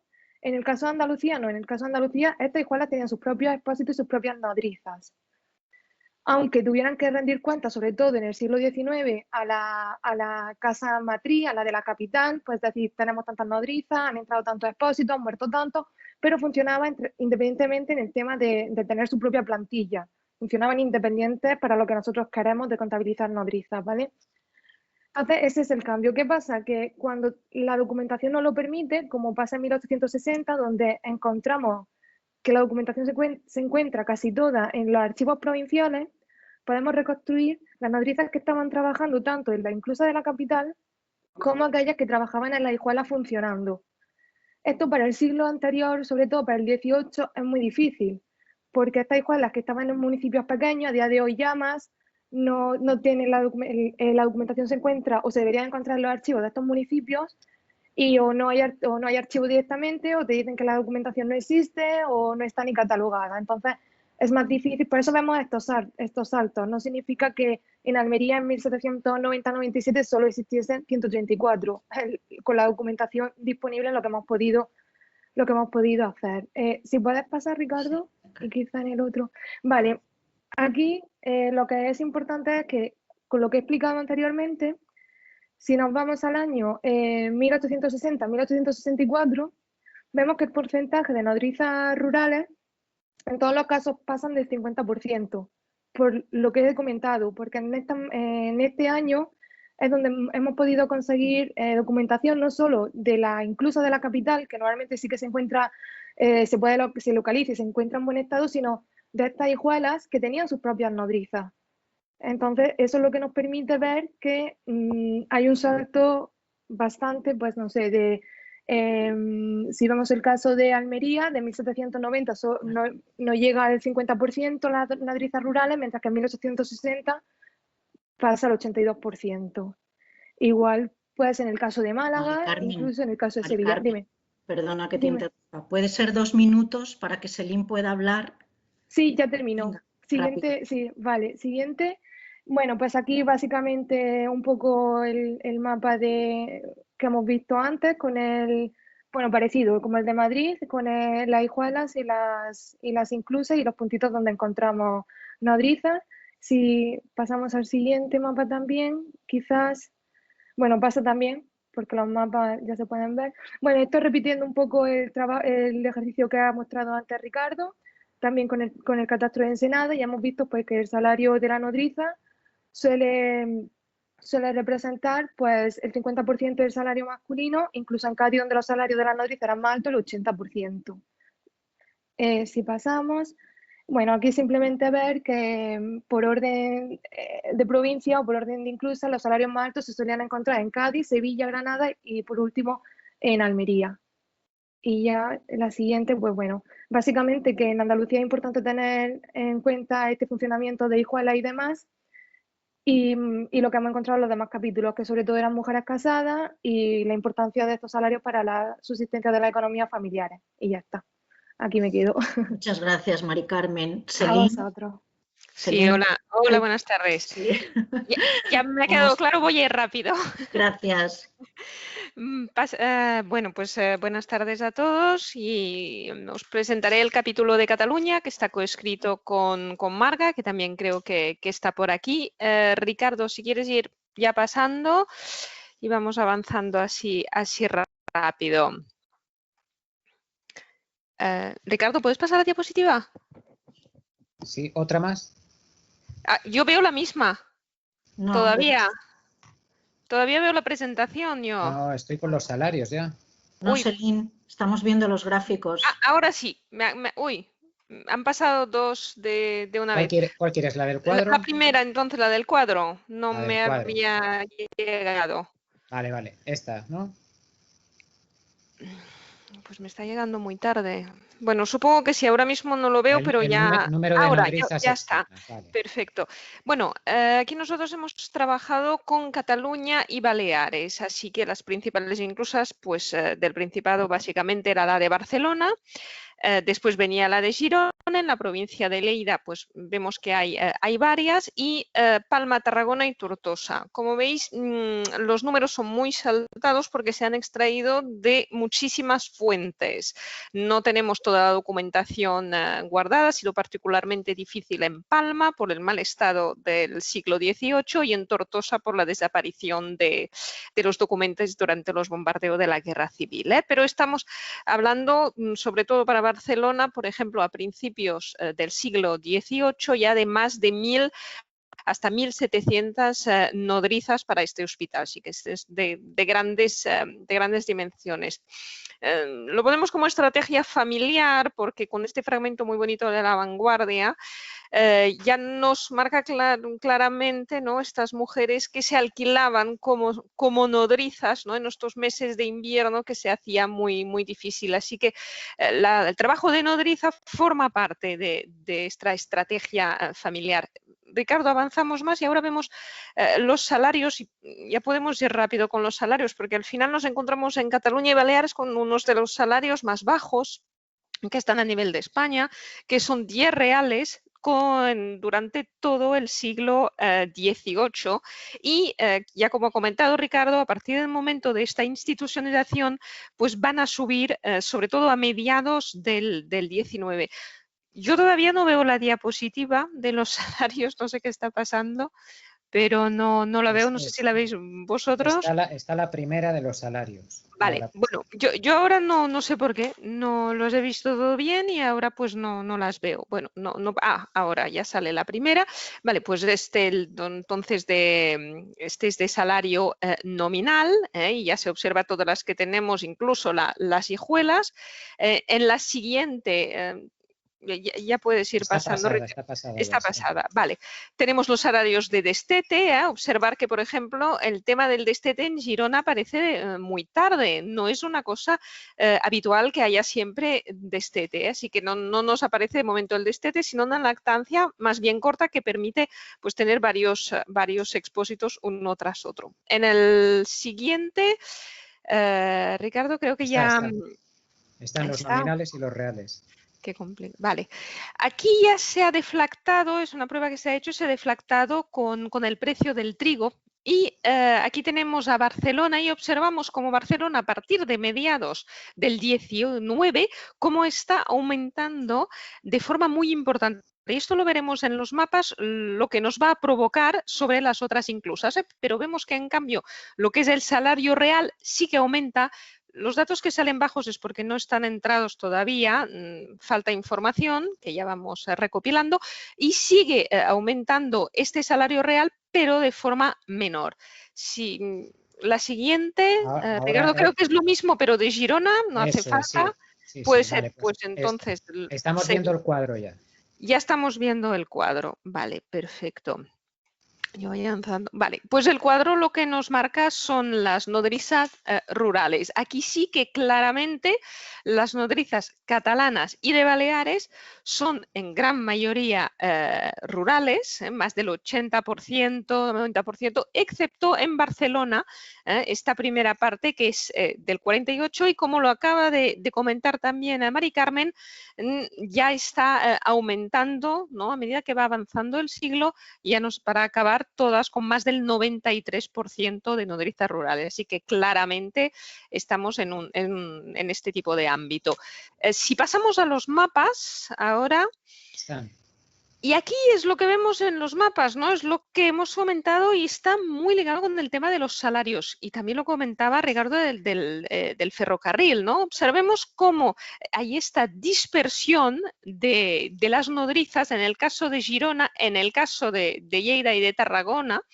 En el caso de Girona se ve, y en el siguiente mapa se verán más. Si observamos un momento Girona, vemos que los puntitos rojos son las que trabajan para la inclusa de Girona. En cambio, los puntitos verdes son las mujeres que están trabajando para la inclusa de Barcelona, pero que viven en Girona. ¿Esto por qué? Porque los salarios de Barcelona nos están aumentando más rápidamente que los salarios de Girona.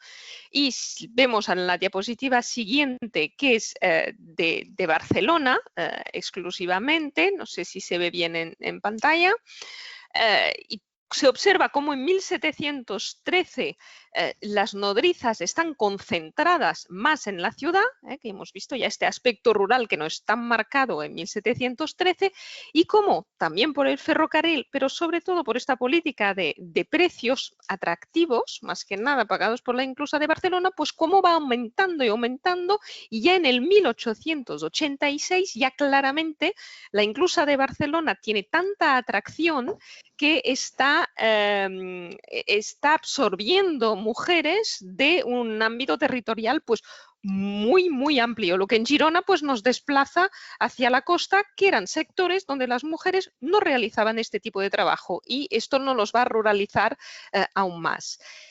Y finalmente en la última diapositiva, que espero que la veis. Está. Sí, vale, bueno, en la última diapositiva también hemos intentado un poco hacer el mismo trabajo, pero mirando qué aportaba la mujer sobre la totalidad de este ingreso familiar y jugando un poco con los salarios de estos jornaleros que tenemos en Barcelona y en Girona, ¿no? Y bueno, ya se ve claramente trabajando en diferentes escenarios de tipos de jornales, pues que las mujeres podían llegar a cubrir el 39, el 32% en el mediados del 19 del presupuesto familiar, ¿no? Y en Girona, pues hasta una quinta parte podría ser cubierta por este trabajo de las nodrizas. Y finalmente, pues llegamos a las conclusiones, ¿no? Que al final ya Ya es lo que hemos estado hablando este tiempo, ¿no? Esto de dar visibilidad a estas mujeres y este efecto dominó que se produce en Cataluña, todo provocado por la inclusa de Barcelona. Y se ve claramente en los documentos como de carta en carta la inclusa de Girona y la de Barcelona, que son los dos grandes, están luchando por estas mujeres, una quejándose de la otra, que pagan de forma más importante y les quita la mano de obra que ella tenía reservada para sus expósitos, ¿no? Y aquí muy brevemente lo dejo, he dejado mucha cosa en el capítulo, pero bueno, ya lo veréis después con el libro. Pues muchas gracias. Bueno, gracias, Carmen. No sé si quieres decir una palabra para terminar. No, solo que siento que como estamos tan entusiasmados con esto y como somos tantos, pues siento que bueno, no lo podemos resumir más y queda poco tiempo para las palabras, pero nos gustaría mucho escuchar qué tiene. De hecho, Isidro Dubert, que supongo que nos está escuchando, quería haber comentado algo más sobre Galicia. A lo mejor él puede contestar alguna de las preguntas que dé tiempo a plantear. Siento habernos comido tanto tiempo.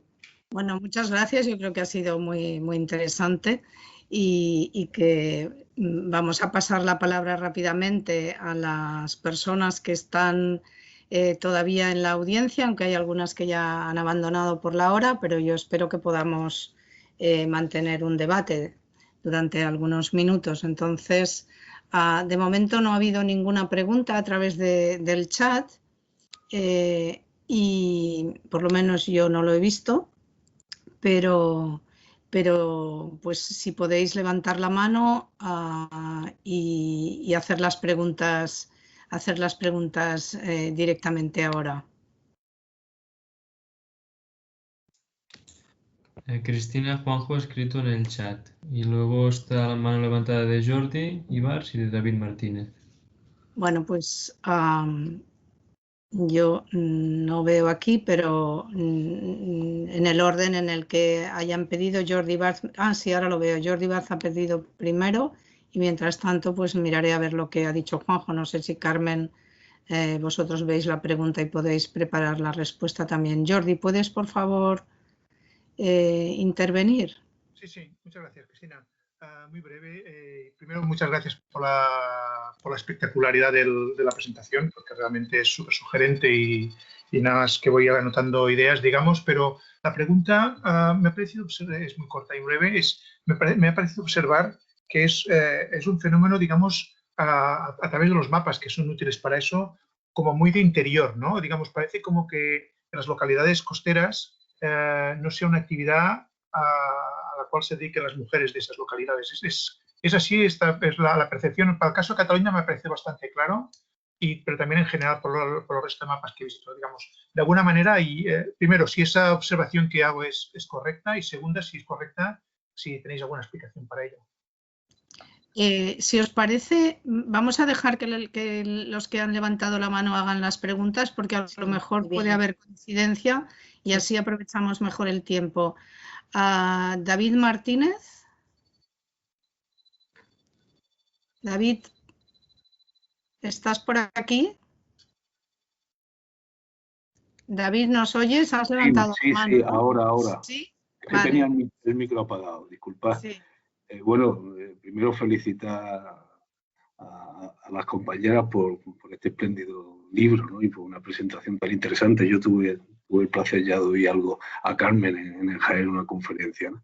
Y bueno, muy sugerente, desde luego es un avance, ¿no? en ese puzzle, ¿no? de la recomposición de lo que es la pluriactividad campesina muy claro. También la cuestión de la relación entre lo urbano y lo rural, hay cuestiones muy relevantes y por supuesto la visibilización del trabajo femenino, ¿no? Muy impresionante a muchos niveles, el estudio muy sugerente. Yo voy a hacer dos cuestiones muy concretas. Una tiene que ver con Andalucía, ¿no? porque claro, los mapas también que habéis puesto y que Ricardo señalaba, pues son riquísimos, ¿no? Y son muy sugerentes. David, se te oye irregular, ¿te puedes aproximar más al micro? Me acerco, ahora mejor, ¿no? Sí. En relación a Andalucía decía que los mapas eran muy sugerentes y efectivamente, bueno, hay una concentración, ¿no? de las instituciones ahí que comentaba Ricardo y no sé si las compañeras que han trabajado en Andalucía, pues podrían hacer un tipo de reflexión, ¿no? ¿Por qué esa concentración? Podría pensarse en la orografía, pero tampoco se corresponde exactamente con la parte con la Alta Andalucía, ¿no? Donde la orografía es más montuosa y podría explicar que esa hijuela se dispersará, no sé, es muy llamativa esa concentración en Andalucía, ¿no?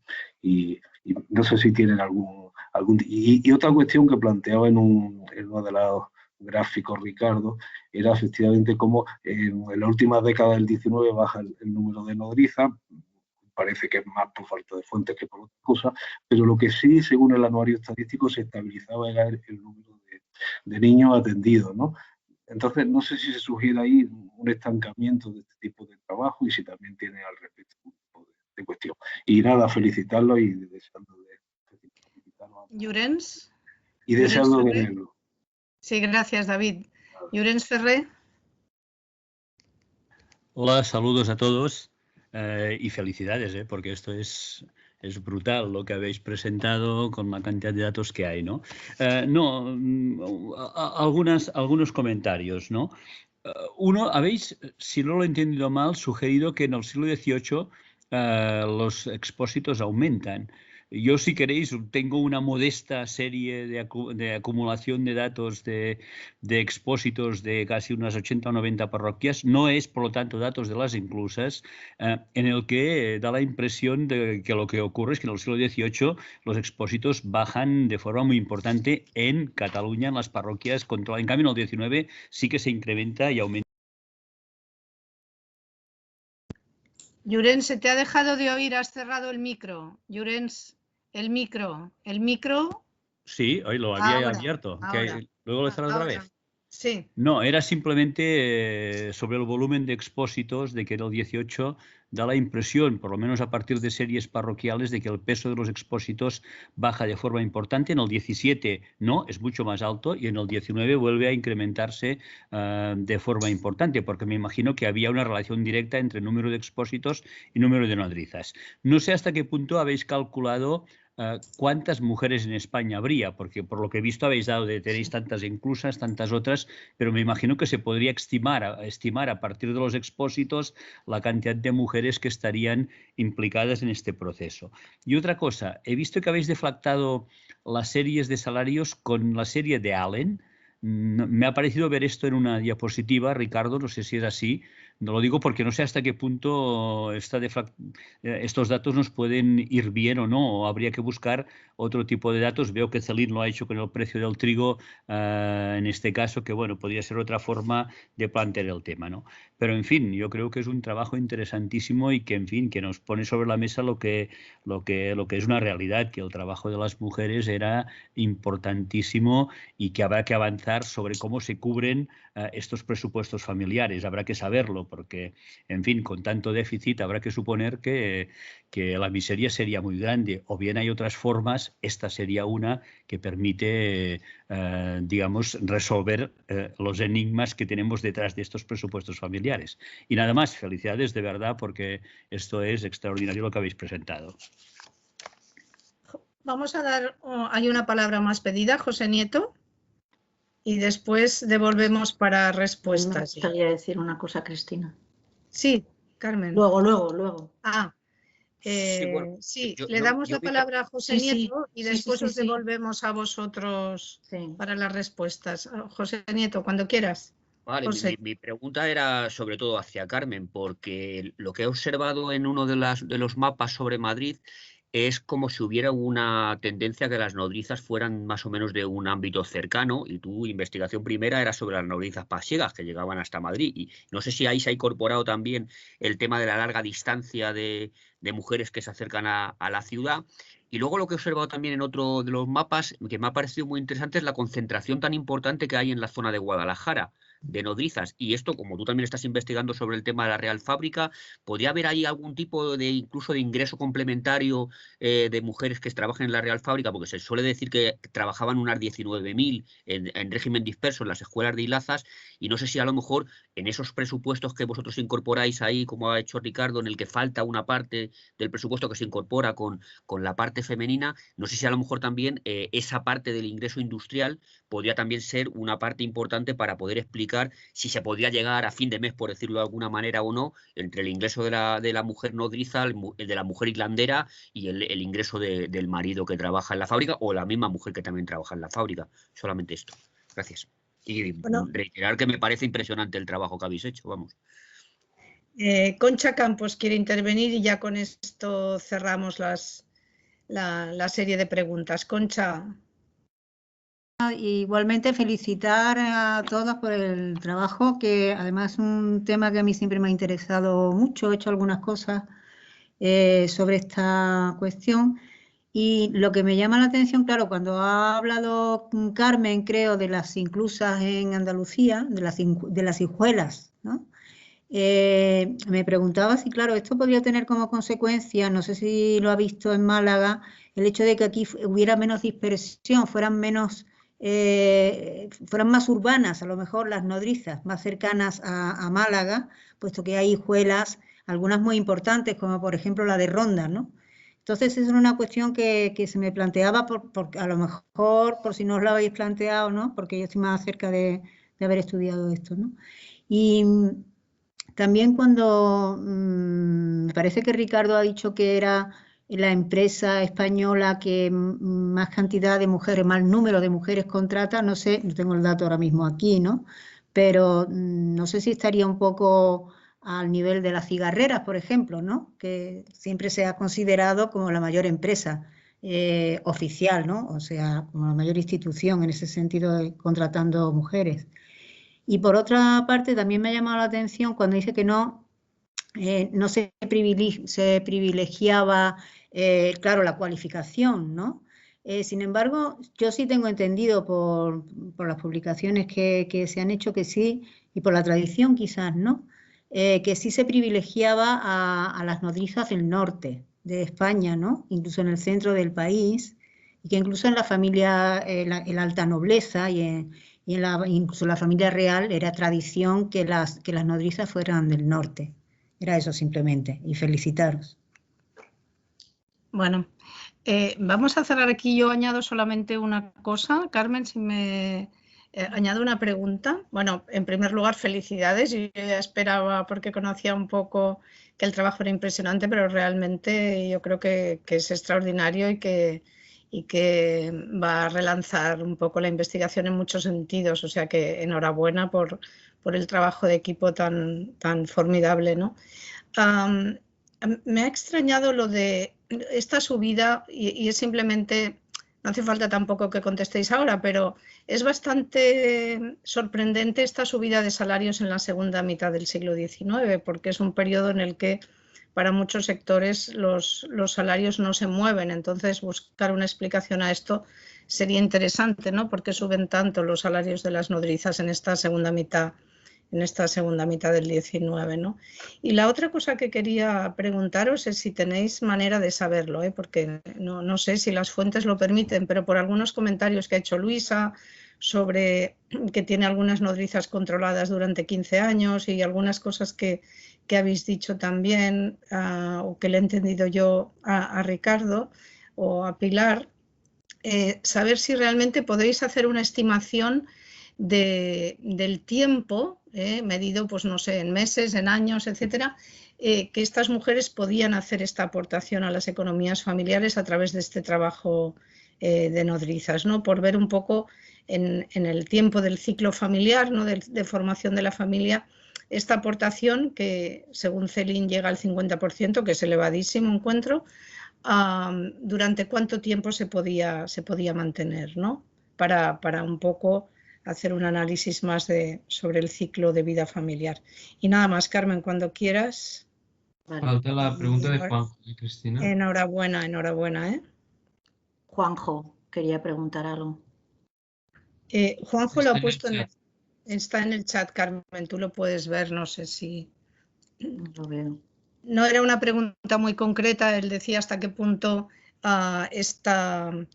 este estudio que estáis haciendo, junto a otros estudios sobre el 18 que habéis hecho de otros sectores, tú, Ricardo, etcétera, hasta qué punto va a cambiar lo que sabemos sobre la economía del 18 y en general el paradigma historiográfico, ¿no?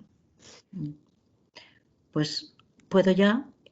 Sí, sí, sí, adelante, adelante, ya está ahí. Cerraremos con vuestras respuestas. Pues lo primero, muchísimas gracias a todos por vuestros comentarios, por estar hoy aquí, por escucharnos y bueno, y también por lo que habéis apreciado la presentación. Varias cosas, intentaré ser muy breve. Primero, algunos de vosotros habéis hecho, Concha ahora al final, algún comentario sobre las pasiegas, la distancia. Es que no hemos explicado desde el principio que hay dos mercados de nodrizas. Uno, el que cuida a los niños de las familias particulares, que no tiene nada que ver con el mercado de las nodrizas que trabajan para las inclusas. Es decir, las inclusas como instituciones benéficas públicas van a reclutar normalmente lo más cerca posible de ellas, por tanto, no hay nodrizas pasiegas que vienen a Madrid a trabajar a la inclusa de Madrid, vienen a trabajar para las familias privadas. Eso lo dejamos completamente de lado, ¿eh? Estamos hablando de un mercado que es como un submercado, porque estas son las mujeres más pobres que no se pueden contratar, que no pueden trabajar para las familias privadas. No hemos hablado suficientemente de este perfil de mujer muy pobre o de mujer que porque tiene cargas familiares no se puede ir de interna a una casa privada, ¿eh? O sea que esto es lo que explica la distribución territorial. Quería decir algo que me parece importante. Nosotros hemos cambiado nuestra manera desde que empezamos cuando empezamos con esta investigación creíamos, y espero reflejar un poco lo que hemos hablado tantas veces en nuestras reuniones, que la cosa iba así, había un número, ¿no?, en estos 2 siglos de niños expuestos que dependía, que aumentaba o disminuía según la coyuntura agraria, política, las guerras, los abandonos, etc. Eso era la demanda de nodrizas, es decir, a tantos niños expuestos, tanta demanda de nodrizas y por tanto eso funcionaba así. No funciona así, funciona al contrario. Es decir, una de las conclusiones de la investigación es que la clave no es el número de niños expuestos. Todo este mercado no depende del número de niños expuestos, depende de las rentas que tenían estas instituciones para pagar a las nodrizas. Entonces, por un lado por eso es tan importante entender qué instituciones son estas y lo que ha explicado Pilar y sobre todo Ricardo en su presentación, la evolución desde las rentas de los obispados, la desamortización que les corta completamente a las instituciones religiosas sus fuentes de ingresos y la transformación en instituciones liberales, en muchos casos, durante muchas décadas, arruinadas, sin recursos. Entonces, ¿qué papel tiene en este juego el número de expósitos? Pues increíblemente muy poco, porque si nosotros tenemos 1000 expósitos, por ejemplo en Madrid, que llegan además de todas partes, pero no hay nodrizas porque las nodrizas les están pagando tan poco o con tantos atrasos que deciden que no van a sacar niños, los niños se mueren a los 3 días sin haber salido de la inclusa. Entonces, la mortalidad de los niños no se explica solo por razones médicas, sino sobre todo por los recursos que tiene la inclusa.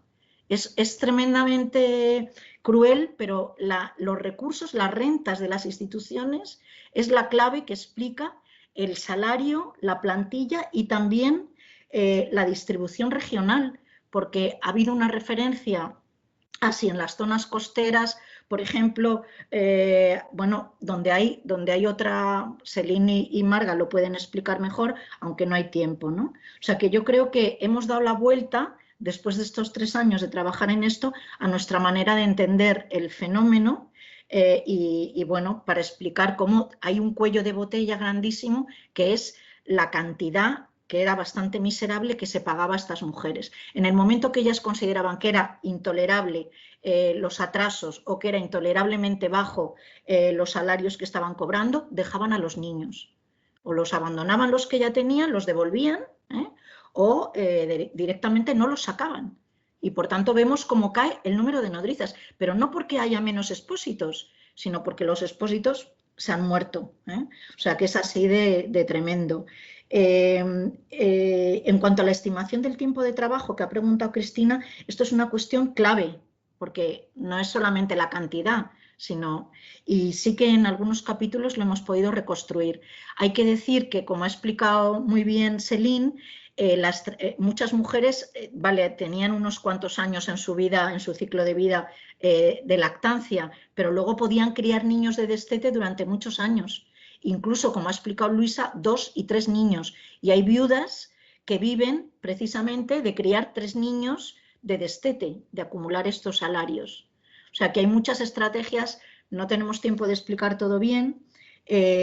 David, solo quiero decirle a David Martínez que que le recuerdo que ha prometido que va a dirigir una tesis sobre la Casa de Expósitos de Jaén y que ya tenía una doctoranda, porque esperamos que esta investigación permita que haya toda una generación de trabajos sobre las casas de expósitos que nos faltan por cubrir. Y bueno, yo creo que con esto contesto a lo que puedo. No sé si... David quería... No, digo que estamos en ello, no decía nada. Vale, vale. Bueno, no sé si alguien más quiere añadir algún comentario, hacer alguna pregunta. Nos quedan 5 minutos para cerrar, Marga. No sé si tú quieres contestar alguna pregunta. Sí, yo quería contestar a una. Sí, bueno, sería comentar un poquito el tema del trabajo de interior y de la costa. Sí, y el de la costa que ha comentado Jordi Ibar. Lo que nos encontramos es que hemos de tener presente también el salario de los hombres, ¿vale? Es decir, por ejemplo, cuando el estudio que realizan Garrabou y Tello, donde calculan el salario medio de los agricultores de interior de Cataluña y del litoral de Cataluña, vemos que los salarios de los agricultores del litoral son mucho más elevados que los del interior. Por tanto, el peso específico de las ganancias de las nodrizas es mucho más importante en las zonas de interior, porque los ingresos familiares son menores. Y entonces sí que vemos realmente, hay otras variables, pero esto es una variable que es muy importante. Y vemos entonces exactamente, tal y como ha explicado Celine, cómo Barcelona va captando sobre todo la mano, se va hacia Lleida, pero coge todo el interior. Lleida se tiene que ir hacia Huesca, coge el interior de Gerona, Gerona se ve obligada a ir hacia la costa, y todo tiene que ver porque tienen una estrategia familiar. Quieren maximizar los ingresos familiares y, claro, en el caso de los hombres, ganan más dinero en el litoral. No sé si me he explicado bien. Perfectamente. Sí, muy bien, Marga. Gracias. Podemos darle la palabra a Isidro en caso de que quiera decir algo que no se haya dicho ya del capítulo de Galicia. Porque él Pilar Erdozain, no sé, Pilar Erdozain me parece que quería... Sí, nada, era un pequeño comentario en relación a la pregunta de Llorens, ¿no? Bueno, y un poco en parte a la pregunta de Cristina. Por ejemplo, en algunas comarcas de Teruel, que hay una fuerte concentración de la actividad en las cuencas mineras, hemos medido que el 20% de las mujeres casadas y viudas se dedicaban a la actividad, ¿no? Que se pueden buscar estrategias cruzando fuentes estadísticas para medir también la importancia. Y luego, en relación a la pregunta que ha hecho Cristina, claro, como nos hemos fijado unas fechas, unas imágenes concretas, pero hay posibilidades en la documentación, que es muy rica en algunas instituciones anuales, de poder seguir la actividad de esas mujeres pues a lo largo de varios años y cruzarlo también si tienes la fortuna de tener censos, versiones nominales y nada más. Gracias, Pilar. Igual Isidro tiene un minuto para decir... Sí, y me he dado cuenta que no he contestado a José Nieto y le quería decir una cosa, si puedo, al final. Carmen, pues de decidir vosotros, Isidro o tú. Isidro, ¿quieres decir algo? No, yo lo único que podría decir es en relación a lo que comentó Llorens, ¿no? Que parece que en las parroquias que hay, los datos de las parroquias hablan de que el fenómeno de la exposición no está tan extendido. En realidad ese es un tema que se trató ya por la historiografía europea y también lo vimos aquí en Galicia, es que depende de dónde, depende del tipo de fuente, digamos, la intensidad del fenómeno, la imagen que se da, la intensidad del fenómeno es una o es otra. O sea, yo creo que eso es algo que no invalida en sí, ¿no? Digamos, buena parte del trabajo y de la orientación que tiene. Vale, Carmen. Solo muy brevemente en contestación a lo que decía de Guadalajara y del caso de Madrid, José Nieto, es que para entender por qué efectivamente es impresionante cómo se extiende por lo que hoy llamamos el corredor de Henares. Bueno, todos esos pueblos están trabajando para la inclusa de Madrid, pero y entonces yo, como he hecho La Mancha también, no entendía por qué en cambio Toledo, que para otras muchas cosas es un gran proveedor de materias primas, de productos agrícolas y de trabajadores también para Madrid, ¿por qué Toledo y Cuenca apenas vienen? Y es porque existe la gran casa de Toledo. Es decir, hay que entender, por eso es tan importante entender el mapa general. Tenemos en Toledo un cabildo y una institución que es más antigua que la de Madrid, más importante hasta la desamortización por sus rentas, muy poderosa, muy rica, y esa entonces genera su propio campo de atracción y mercado de trabajo. Y entonces Madrid, digamos que su demanda es hacia el norte y sobre todo hacia el este. Eso es lo que explica esa distribución. Pero bueno, te contesto más cosas por correo, José, porque no me da tiempo. Bueno, pues me parece Celín, ¿no? Que también ha levantado la mano. Sí, pero no, es muy rápido, Cristina. Solo para contestar a Llorens el tema de los registros parroquiales, que al menos en el caso de Girona y en otras inclusas también hay muchos hospital a través del doctor, no pasan por los registros. Celín, no se te oye. ¿Ahora? No, Celín, ¿No? Se te oye muy entrecortada, no hay buena comunicación. No hay buena conexión, ¿no? Pues no. lo pongo en el chat. Vale, perfecto, muy bien. Muy bien. Vale. Bien, sí, hay más gente que no te escuchaba. Bueno, yo creo que podemos cerrar ya, son las 9, ha sido una sesión interesantísima, a pesar de que ha durado 2 horas, pues a mí no se me ha hecho nada larga, o sea que realmente seguiría escuchándoos, pero esperamos que el libro pueda dar respuesta a tantas preguntas que nos han quedado en el tintero. Felicidades, Carmen, una iniciativa realmente muy, muy interesante. Y como tú decías, pues que seguro que no acaba en este libro, sino que vosotros mismos seguiréis y que habrá mucho alumnado que bueno, que es un camino abierto que esperemos que muchas generaciones de jóvenes historiadores decidan también seguir. Así que de verdad que enhorabuena y muchas gracias por haber aceptado la presentación en este seminario. Bueno,